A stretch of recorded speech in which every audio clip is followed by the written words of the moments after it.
Ternyata pemilih di Indonesia, khususnya milenial, 62% dari mereka mayoritas itu menganggap perempuan sudah bisa jadi pemimpin di Indonesia. Yang ada persoalan kan pemimpinnya pemimpin publik, bukan pemimpin agama, jadi nggak ada persoalan juga. Gitu. Itu jadi nggak usah alergi. Kalau nanti tiba-tiba Anies puan, jangan kaget. Jangan kaget. Yang penting Aniesnya presiden.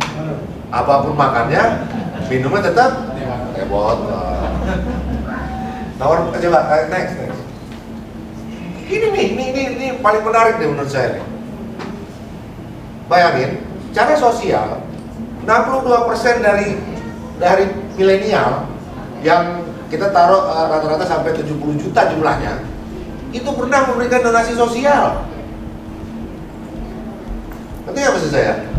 Pernah, dan mereka senang gitu loh memberikan donasi sosial. Dari 62% itu, 87% masih donasi langsung, ngasih langsung.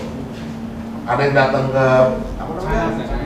yayasan, ada yang datang ke masjid, ada yang naruh di Baitul Mal, ada yang naruh di mana. 87% dari 62% orang milenial yang sering memberikan donasi, itu masih donasi langsung. Cuma 13% yang donasinya online karena malas jalan. Dan saya yakin ini orang menengah ke atas. Kalau menengah dan menengah ke bawah, saya yakin donasinya langsung. Termasuk di 87%. Ini artinya apa? Milenial itu udah menyumbang. Jadi, dalam konteks campaign, kita nggak punya duit. Pertama, isunya coba bikin isunya lingkungan. Isu lingkungan kita jual produk-produk yang basisnya ekologis. Misalnya, tadi bikin produk misalnya gelas gambar Anies bagus tapi bahannya recycle. Bikin sedotan besi tapi dibikin ada gambar-gambarnya bagus atau bungkusnya yang bagus misalnya.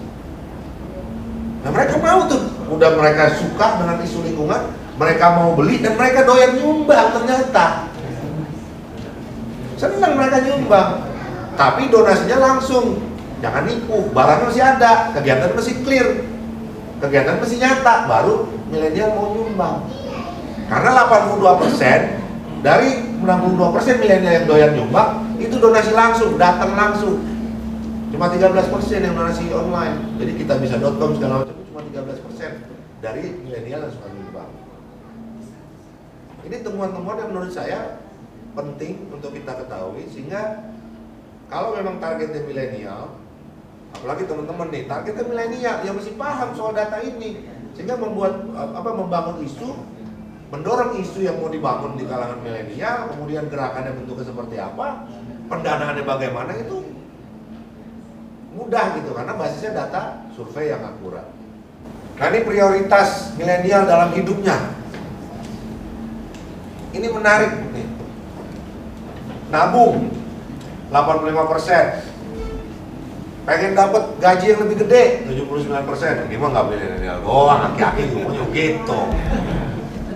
Ya Bu ya. Nyenengin orang tua 78%. Bayangin Pak Ibu. Milenial itu priority hidupnya. Salah satunya nyenengin orang tua. Jadi kalau mau anak-anaknya itu pada milih Pak Anies, deketin orang tuanya. Deketin orang tuanya. Supaya orang tuanya memang akhirnya jadi pendukung Pak Anies, dia bisa mendrive anak-anaknya untuk memilih Anies. Itu temuan survei yang langsung Pak Presiden sampaikan ke saya. Target boleh anak muda, target boleh milenial. Tapi di kalangan penduduk menengah, dari kelas menengah dan menengah atas sedikit sampai ke bawah, itu peran orang tua, patronisme orang tua masih menentukan pilihan politik.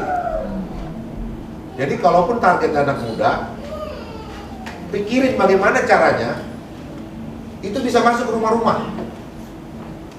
Mindset itu, isu-isu politik kampanye itu harus masuk ke rumah. Itu Pak Presiden yang nyampaikan langsung. Nah, yang menarik, 72% dari milenial itu pengen jadi lebih religius. Jadi orang makin alim, makin soleh itu bukan dominasinya punya orang aki-aki doang. Ternyata anak muda pun punya gitu prioritas dalam hidupnya itu becoming more religious, semakin soleh. Artinya apa? Isu-isu banyak daripada milenial, 27-28%, sekitar 75 juta orang. Jadi dua kelompok ini sebetulnya kenapa akhirnya banyak kalau di data demografi kita, ini kelompok ini itu yang ada di tengah, tapi bentuknya besar. Jadi kalau demografi Indonesia itu bentuknya jadi begini dia, kerucut dan gemuk di tengah. Jadi kelompok produktif, umur produktif itu ada yang paling besar, paling dominan, paling mayoritas di Indonesia sekarang ini. Itu kenapa kita disebut masuk dalam masa bonus demografi namanya, di mana kelompok yang mandiri itu jauh lebih banyak daripada kelompok yang punya ketergantungan, yaitu orang tua dan anak-anak. Logikanya mestinya Indonesia sejahtera, logikanya, karena kelompok warga penduduk produktif, umur produktif itu jauh lebih banyak daripada kelompok yang punya ketergantungan. Nah, persoalannya hari ini apakah itu jadi manfaat atau nanti tahun 2045 justru akan jadi musibah, karena yang tadinya kelompok produktif itu mulai banyak nanti masuk ke kelompok ketergantungan, dan akhirnya nanti kelompok produktifnya akan kecil. Jadi begini nanti bentuknya, begini tuh. Jadi kelompok anak-anak dan kelompok orang tua itu akan jauh lebih banyak daripada kelompok yang produktif. Menurut saya perlu dibahas itu adalah soal opini milenial tentang toleransi beragama. Jadi menurut milenial, toleransi beragama di Indonesia itu cukup baik. Ditanya, setuju nggak kalau toleransi beragama di Indonesia itu baik? 68%, hampir 70% menjawab setuju. Artinya sebetulnya tidak pernah jadi masalah besar soal-soal yang disebut, yang ditakut-takutin, yang menjadi bahan untuk fear mongering kepada Anies Baswedan dan kelompoknya, dibilang politik identitas segala macam. Ternyata menurut salah satu kelompok penduduk warga negara terbesar itu nggak pernah ada gitu. Toleransi beragama itu nggak pernah jadi masalah di Indonesia gitu. Dia kan cuma ditakut-takutin. Artinya apa? Bahwa apa yang kita lakukan ini sebenarnya sudah on track. Bahwa yang digembar-gemborkan bahwa ini ada politik identitas, kemudian perpecahan, ternyata secara faktual di kalangan milenial sebagai warga negara yang paling besar jumlahnya itu nggak pernah jadi masalah sebetulnya. Walaupun diterus-terusin. Tapi ada satu isu yang menurut saya itu sangat menarik, yang itu diambil oleh Mas Anies Baswedan pada saat menjabat sebagai gubernur. Salah satu pembeda Mas Anies dengan Presiden Jokowi atau program pemerintah pusat, kemudian juga dengan kepala daerah yang lain adalah Mas Anies sangat concern dengan isu lingkungan, Ya, program-programnya kayak misalnya dia menghentikan normalisasi kali karena hanya itu bentuknya hanya cuma proses pembetonan sungai aja, sungai dibikinin jalan tol gitu karena dibeton kiri kanannya. Tadi juga dibuat naturalisasi, di kiri kanan sungai itu diberikan tempat bermain sehingga ketika banjir air bisa meluap ke kiri dan ke kanan. Jadi dia nggak langsung jalan ke hulu. Jadi wilayah jadi asing. Kemudian banyak taman-taman yang dibuat yang kalau kering dia jadi taman bermain, tapi kalau hujan dia jadi tempat penampungan air. Yang disebut tempat parkir air itu benar tempat parkir air.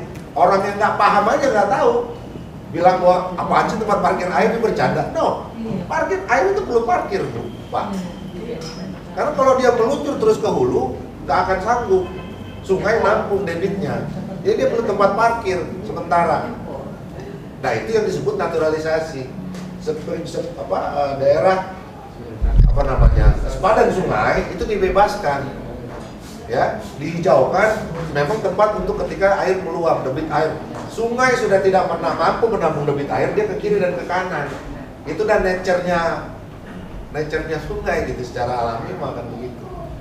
Nah dia sangat concern dengan isu lingkungan dan itu sangat-sangat masuk dengan apa yang dipikirkan oleh milenial dan generasi Z, bahwa mereka sangat punya kalau bicara perubahan iklim, mereka tuh sangat peduli dengan isu-isu soal perubahan iklim misalnya. Kemudian menurut mereka juga mayoritas dari mereka menganggap perubahan iklim itu isu yang penting untuk negara ini, sehingga apa yang dilakukan oleh pemerintah itu harusnya banyak mengarah ke sana. Makanya pada saat Mas Anies jadi gubernur, kemudian concern terhadap lingkungan itu yang tinggi, sehingga dukungan itu sebetulnya sangat kuat di lapangan. Sehingga approval rate harus 70% dari milenial merasa mereka merasa bertanggung jawab. Merasa bertanggung jawab untuk meringankan akibat dari perubahan iklim. Artinya, itu potensi besar.